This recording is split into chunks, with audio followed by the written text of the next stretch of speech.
Vamos lá, Mateus 5, de 9 a 13. Portanto, orem da seguinte forma: Pai nosso que estás no céu, santificado seja o teu nome, venha o teu reino, seja feita a tua vontade, assim na terra como no céu. Dá-nos hoje o pão para esse dia e perdoa as nossas dívidas, assim como perdoamos os nossos devedores.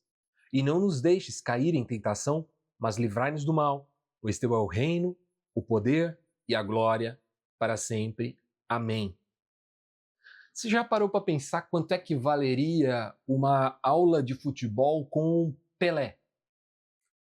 Ou um curso de interpretação teatral, de cinema com Fernanda Montenegro, né? Estudar física com Einstein, né? Aprender a escrever livros com Machado de Assis, C.S. Lewis ou William Shakespeare. Ter aulas de pilotagem com Ayrton Senna. Você já parou para pensar como seria ser alunos desses caras, né? Estudar técnica de canto com Milton Nascimento, ou então com Elis Regina, né? Essas pessoas foram e são reconhecidas como mestres, né? Como verdadeiros especialistas, gênios em suas respectivas áreas de atuação. E é inegável, quando a gente vê eles fazendo, né, atuando no seu campo, nós temos a certeza de que eles sabem o que estão fazendo, né? Que eles não são ignorantes naquilo. Não teria como exigir professores melhores, né, do que esses que eu mencionei aqui. Talvez você tenha outras preferências, mas não há como negar que esses são verdadeiros gênios, pessoas diferenciadas. E quem é que pode ensinar a gente a orar? Quem é que seria o professor ideal para nos dizer como orar? Será que alguém mais poderia afirmar: Pai, eu sei que tu sempre me ouves, como Jesus disse ali no momento de ressuscitar Lázaro, né? Quem é que pode orar por um morto com 100% de certeza que ele vai levantar? Ou então orar por um aleijado e dizer assim: toma o teu leito, levanta e anda. Porque sabe que ele vai ser curado, realmente. Eu só conheço uma pessoa, né, que seja tão especialista assim, né, um verdadeiro especialista no assunto da oração. E por mais incrível que isso possa parecer, ele nos deixou uma aula sobre oração, teórica e prática. É Mateus, capítulo 6, do verso 5 até o verso 15, né? A gente leu um trecho aqui que é a própria oração, mas ele também dá um ensino sobre antes e após, que nós já vimos no meio das nossas mensagens aqui. São só 10 versos, né? Quer dizer, é uma aula curta, mas ela é muito profunda e ela é aplicável em toda e qualquer situação. Não dá para alegar que a gente não sabe orar, sendo que todos nós temos acesso a essa aula ministrada pelo maior especialista em oração que já pisou nessa terra. E nós podemos acessar esse material gratuitamente, né? Ainda que você tenha que, se você quiser uma Bíblia de papel, né, na maioria dos casos você tem que comprar. Você também pode ter uma Bíblia dos Gideões missionários, né? O Novo Testamento, lá vai ter esse trecho, né? E ela é distribuída gratuitamente. Ou então você pode acessar algum site que tem a Bíblia. Eu, por exemplo, uso Bíblia Online para tudo. Todos os estudos aqui da Bíblia da Igreja Presente, todo o meu material é sempre feito com a Bíblia Online, que é uma Bíblia gratuita. bibliaonline.com.br, você acessa, você usa. Hoje eles estão começando a colocar propaganda e pedido de doação, né? Mas não é obrigatório fazer doação, você consegue utilizar sem fazer, sem gastar nenhum centavo. Então, é um material de extrema qualidade, você consegue comparar as versões e ter acesso a tudo isso, inclusive versões em outros idiomas você também consegue acessar. E tem chave bíblica, você consegue buscar por termo, enfim. É um material fantástico. A Bíblia está ao acesso de todos nós, né? Todos nós que temos uma internet livre, né? Nós conseguimos acessar toda a Escritura. Então, é muito pouco provável, se você está vendo esse vídeo, é muito pouco provável que você não tenha acesso a uma Bíblia, né? Então, se você tem acesso a uma Bíblia, você tem acesso a essa aula do maior especialista que já existiu. E se você tiver alguma dificuldade em entender o que ele está ensinando, nós temos aqui essa série de estudos que está encerrando hoje, né? Essa série sobre como orar. Hoje a gente vai falar do último verso dessa oração que Jesus ensina. Ele manda que a gente ore assim: não nos deixes cair em tentação, mas livrai-nos do mal. Quando Jesus fala sobre tentação, ele não está tratando de qualquer assunto, mas de também um assunto que ele domina muito bem. Em Mateus 3, a gente lê que Jesus foi batizado por seu primo João. E em seguida, no capítulo 4, diz que ele foi levado ao deserto para ser tentado pelo diabo. A palavra tentação não é outra coisa senão um teste, tá? No original, né, tanto desse episódio de Jesus indo para o deserto ser tentado pelo diabo, quanto quando ele fala sobre a oração do Pai Nosso, tentação é a mesma palavra. E tentação diz respeito a uma prova, a uma avaliação, a um teste. Ou seja, Jesus foi para o deserto para ser testado pelo diabo. A gente pode usar tentado ou testado, é a mesma coisa, tá? E os testes, pelo menos 3 deles, ficaram registrados em Mateus. Primeiro, Satanás sugere que ele faça um milagre em benefício próprio, transformando as pedras em pães, porque ele tinha ficado 40 dias sem comer, ele estava em jejum durante 40 dias. Isso é uma coisa curiosa, as pessoas ficam na dúvida, né? Mas como é que um ser humano consegue ficar 40 dias de jejum? Para o judeu, dia é uma coisa, noite é outra coisa. Então, ficar 40 dias em jejum não significa que ele ficou 40 noites também em jejum. Ele passava o dia em jejum, à noite se alimentava e ia dormir. Ele poderia acordar antes do sol raiar e fazer mais uma refeição. E aí passar o dia inteiro. Era assim que eles jejuavam por um mês inteiro ou por 40 dias, como é nesse caso aqui de Jesus no deserto. Em seguida, Satanás põe à prova, pede que ele ponha o Pai à prova, né? Se jogando do pináculo do templo, da torre mais alta do templo. Então, a Bíblia diz que Deus daria ordem aos anjos a seu respeito para que ele não sequer tropeçasse numa pedra. Então, Satanás diz assim, ó, se protesta, então, prova, né? E aí Deus...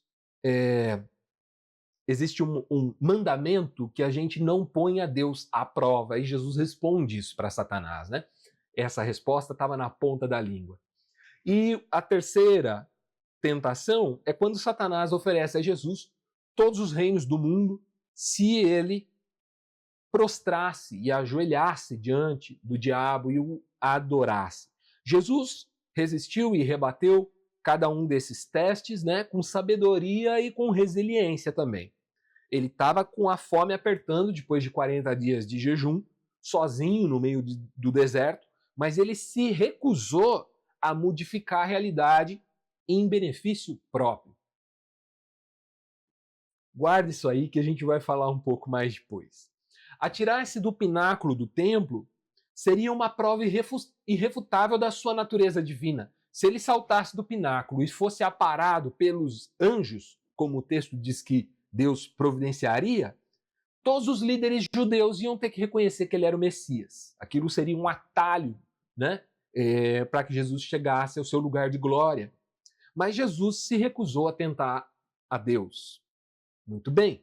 Por fim, ele também foi tentado a receber toda a autoridade e glória dos reinos em troca de alguns segundos ali de joelhos em adoração. E isso poderia parecer um bom negócio, né? Porque eram alguns segundos de adoração em troca de todos os reinos do mundo. Mas Jesus não se rendeu a poderes e glórias humanas. Isso é muito profundo quando a gente pensa em tentação. Talvez algumas das coisas que a gente trata como bênção de Deus sejam, na verdade, tentações. Quando a gente tenta mudar a realidade em benefício próprio, obrigar Deus a operar um milagre para que a gente leve alguma vantagem, a gente está caindo na primeira tentação aqui, por exemplo. Jesus se recusa a transformar as pedras em pães. Talvez se fosse para alimentar a multidão, ele teria feito, né? Mas para benefício próprio, essa é uma tentação. É sempre uma tentação. Da gente se considerar o filho queridinho de Deus. Deus deveria me dar uma força nessa área aqui. Eu não sou tão bom assim, ele precisava me ajudar. Né? Então, essa é uma tentação. Da mesma forma, provar da sua natureza provando a Deus também é uma tentação que a gente sofre bastante. Colocando Deus à prova para que nós sejamos aprovados. Olha só que interessante. Se Deus é Deus, ele vai fazer isso por mim. Né? Eu já ouvi gente orando dessa forma. Se Deus é Deus de verdade, ele vai me curar. Né? Isso é colocar Deus à prova. E isso Jesus se recusou a fazer, e se recusou a fazer com base no que a Escritura diz. E por fim, render adoração a Satanás, nós vemos, é muito comum hoje nas igrejas um envolvimento em especial com gurus políticos, né? Com personagens da política nacional, que se colocam numa condição de parsas dos pastores, de auxiliares dos pastores, mas na verdade o que está acontecendo ali é uma troca. É entregar os poderes em troca da adoração. Os pastores veneram esses ídolos, esses bezerros de ouro que são colocados na política brasileira, e em troca eles recebem poder, né? Em troca eles recebem influência. Isso não acontece só com pastores, né? Vamos ser honestos. Nos Estados Unidos o que a gente vê acontecer com Elon Musk é o quê? Né? Elon Musk comprou a sua posição de poder financiando a campanha do Donald Trump, né? Então ele se colocou numa posição de poder, né? Adorou o bezerro de ouro lá, aliás ele é laranja, né? Então tem tudo a ver com bezerro de ouro, o Donald Trump, e se tornou o braço direito do Trump por ser alguém que está ali ajudou a custear a sua eleição, assim como outros também participaram desse processo, também estão ali, assim como aconteceu recentemente na Argentina também, né? Com a eleição do Milei. Então a gente vê essa troca de glória por adoração comendo solta, inclusive na igreja. Esse é o absurdo dos absurdos, né? Era o lugar onde isso não poderia acontecer, já que a gente tem um relato de Jesus nos ensinando que essa é uma tentação satânica. Mas não foram só essas tentações que Jesus passou, né? Hebreus 4,15 diz que Jesus foi tentado em tudo. O que significa dizer que Jesus foi tentado em tudo? Você sabe o que quer dizer tudo no hebraico, no grego? Quer dizer tudo, tudo mesmo. Sem exceção. Em todas as áreas da sua vida, Jesus foi tentado. Pensa aí no teste mais difícil que você já passou, na tentação mais difícil de resistir, naquela que você de repente caiu. Pensa nela. Jesus foi tentado nela também.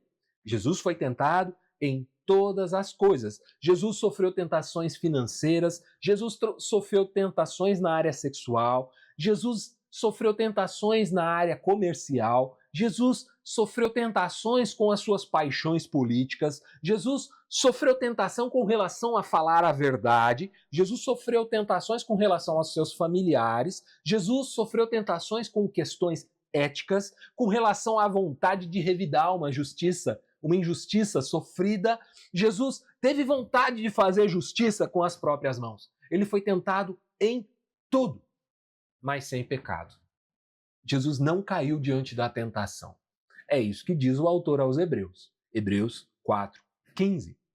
Então, quando Jesus nos ensina a orar, não nos deixes cair em tentação, ele sabe muito bem do que ele está fazendo. Ele sabe muito bem do que ele está falando, porque ele já passou por tudo isso. Ele sabe como é difícil, para não dizer impossível, superar uma tentação sem o suporte do Espírito Santo de Deus. Sem que Deus esteja ao nosso lado, nos suportando, nos escorando, cuidando para que a gente não tropece, servindo de apoio para que a gente não caia. Paulo escreveu na sua primeira carta aos Coríntios, no capítulo 10, verso 12, ele diz assim: portanto, se vocês pensam que estão de pé, cuidem para que não caiam. Aqui, o cuidado para não cair envolve uma vida em estado de alerta. Estamos em guerra contra o pecado, mas também isso exige de nós uma dependência do Senhor. Se eu quero estar alerta para as provas que eu vou passar, para os testes que eu vou passar, eu preciso estar num local de dependência do Espírito Santo de Deus. Não existe outra forma. Eu preciso alçar a minha voz aos céus e dizer: Pai, me ajude para que eu não caia. Não me deixa cair em tentação. E quando nós colocamos isso para fora, quando nós clamamos por ajuda em uma área que é tão cara ao próprio Deus, o Espírito Santo é aquele que nos capacita para que a gente de fato não caia. Deus é o único capaz de nos ajudar quando a tentação vier. Como seres humanos, nós precisamos estar sensíveis à voz do Espírito Santo para que ela nos ajude dessa forma. E a gente não pode estar vulnerável à voz do diabo quando ele vem sugerir os atalhos, assim como ele fez com Jesus, para que a gente mude a realidade ao nosso favor, para que a gente coloque Deus à prova, acelerando os processos em que estamos, ou que a gente adore ao mundo e ao diabo em troca daquilo que nós queremos, que muitas vezes é poder, autoridade, dinheiro, enfim. Mas não é só sobre tentação que o texto fala, né? Ele diz: não nos deixei cair em tentação, mas livrai-nos do mal. O mal aqui não é simplesmente o mal que acontece comigo, o mal que me sobrevém, mas é o mal que me seduz. Deus nos livra da ação do diabo quando ele não permite que a gente caia em tentação. O objetivo do diabo não é fazer você perder o emprego, fazer você ficar doente, fazer você divorciar, né? Quando entrevistam os demônios por aí, né? Os capeta, eles dizem isso: eu tô colocando doença na casa dele, não sei o quê. É mentira, tá, pessoal? O diabo não faz isso. O objetivo do diabo não é fazer isso. Essas coisas nós infringimos a nós mesmos. O que o diabo quer fazer é nos seduzir para que a gente apele para os atalhos diante de tantas provas que ele mesmo vai colocar diante de nós. A nossa vida é como se fosse uma corrida de obstáculos. E o diabo é aquela voz que fica cochichando no nosso ouvido para a gente passar do lado do obstáculo, que daí a gente não corre risco de cair e também a gente consegue ultrapassar os outros corredores que estão tendo que saltar por cima do obstáculo. O diabo vai sempre apontar um caminho mais fácil. E esse caminho é o que a gente chama de tentação. São os atalhos satânicos. Tiago, o irmão de Jesus, é quem afirma que Deus não tenta a ninguém, mas que cada um de nós é tentado na medida dos próprios desejos que nos seduzem e arrastam. Esses desejos dão à luz o pecado, e esse pecado, quando está maduro, gera a morte. O mal não é só um agente externo, não é o diabo como uma pessoa, mas é também um agente interno que se manifesta dentro de cada um de nós na forma da cobiça. O desejo capaz de desviarmos dos obstáculos e assumir atalhos para as situações difíceis da vida. O nome disso é cobiça. Não é à toa que tem tantos falsos profetas por aí que utilizam essa estratégia para tirar dinheiro, né, dos fiéis. Medo, culpa e oportunidade. Vocês já devem ter visto isso. Eles usam o medo. Por exemplo, se você não der dinheiro, o gafanhoto vai na sua casa, o cortador, o ladrão vai na sua casa e depois você não vai poder reclamar. Eles usam o medo.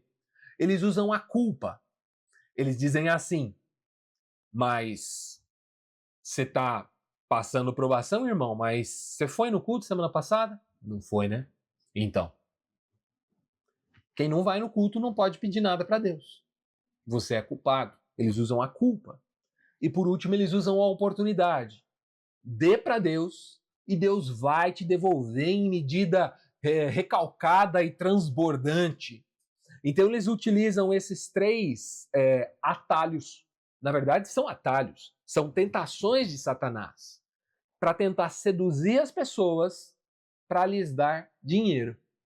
Ele usa a própria estratégia que Satanás usou com ele para que ele amasse mais o dinheiro do que a palavra.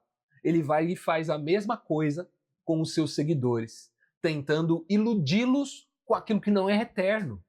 Jesus nos disse ao jovem rico que ele deveria vender seus bens, dar aos pobres, porque ele teria o quê? Um tesouro no céu.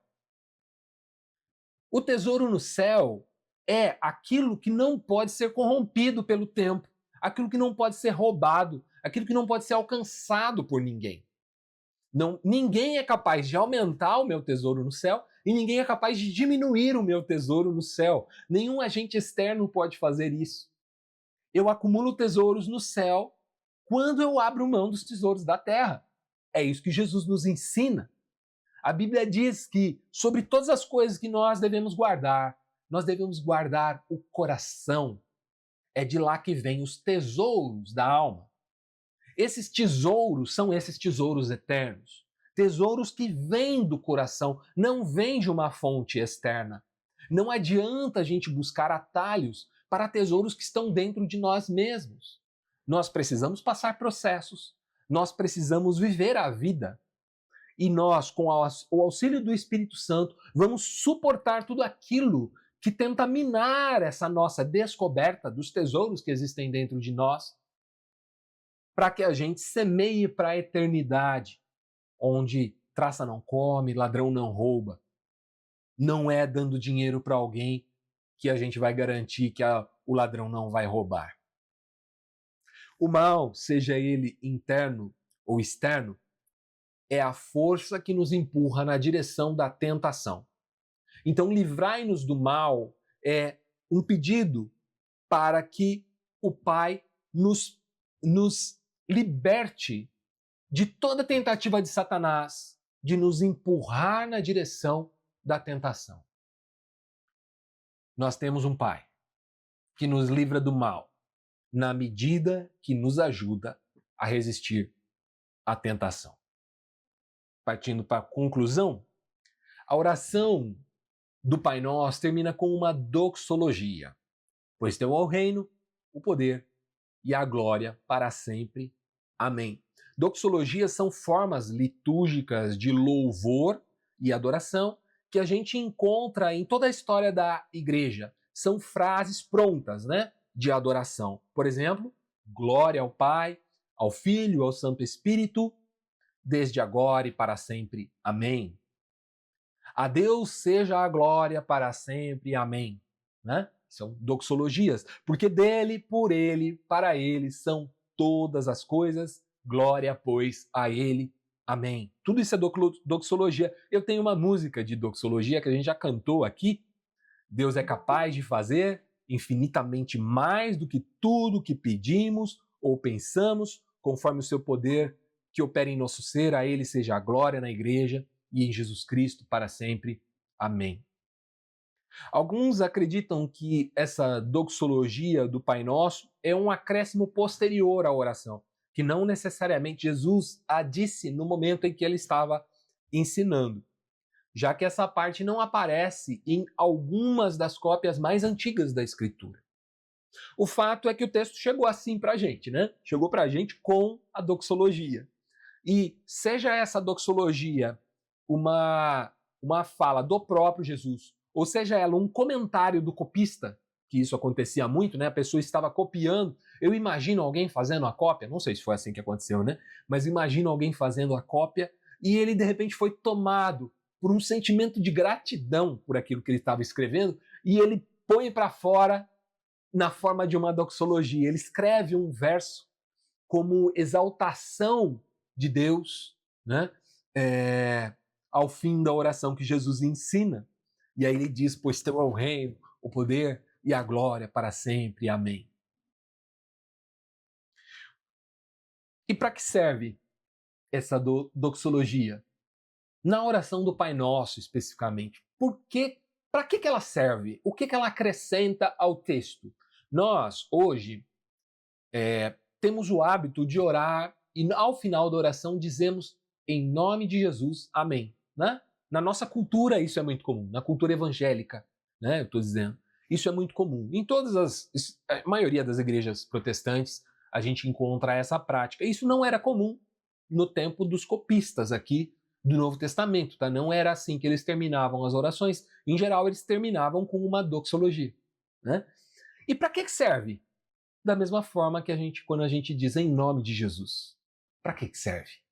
Serve para lembrar a gente com quem a gente está falando e da parte de quem nós estamos falando.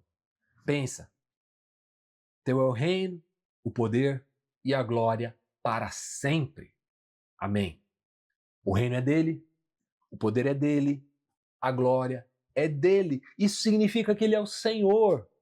Ele é o dono de todo esse projeto que a gente chama de igreja. Ele pode todas as coisas e ele vai cumprir o seu propósito com ou sem a gente. Ele tem todo o mérito, por isso a glória só pertence a ele. Afinal, tudo depende dele e nós apenas nos oferecemos para colaborar ou para não atrapalhar, para não tentar atrapalhar o seu processo, porque ele vai fazer de toda forma. O reino, o poder e a glória, tudo é dele. Amém.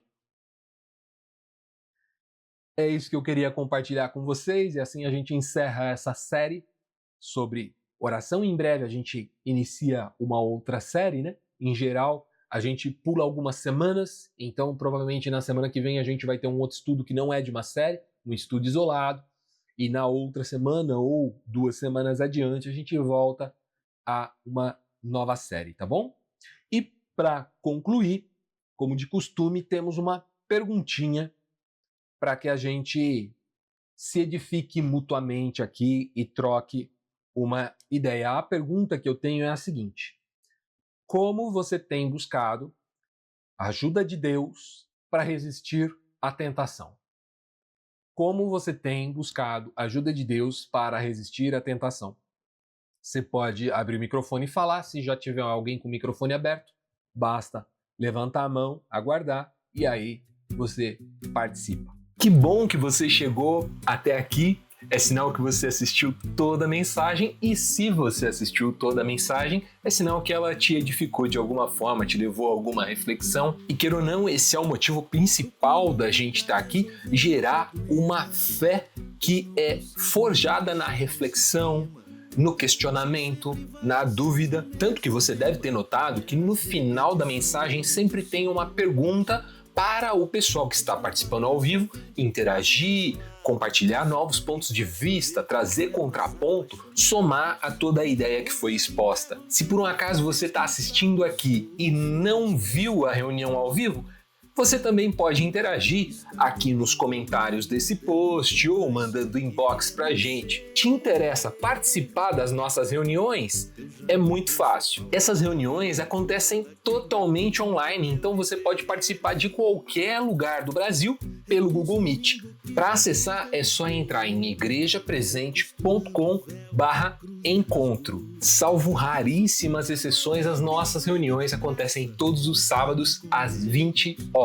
E aqui todo mundo é bem-vindo, principalmente se você não se sente bem-vindo e acolhido nas igrejas tradicionais. A gente só não é tão tolerante assim com pessoas intolerantes e a gente só não recebe tão bem assim pessoas perfeitas, mas a gente também está aprendendo. Se você quer saber mais sobre a Igreja Presente, dá uma olhada no nosso manifesto, clicando aqui. E se você quer seguir o nosso canal e acompanhar todas as reuniões que são postadas, é só clicar aqui. No mais, seja muito bem-vindo, espero que você se sinta em casa. Um abraço, tchau, tchau!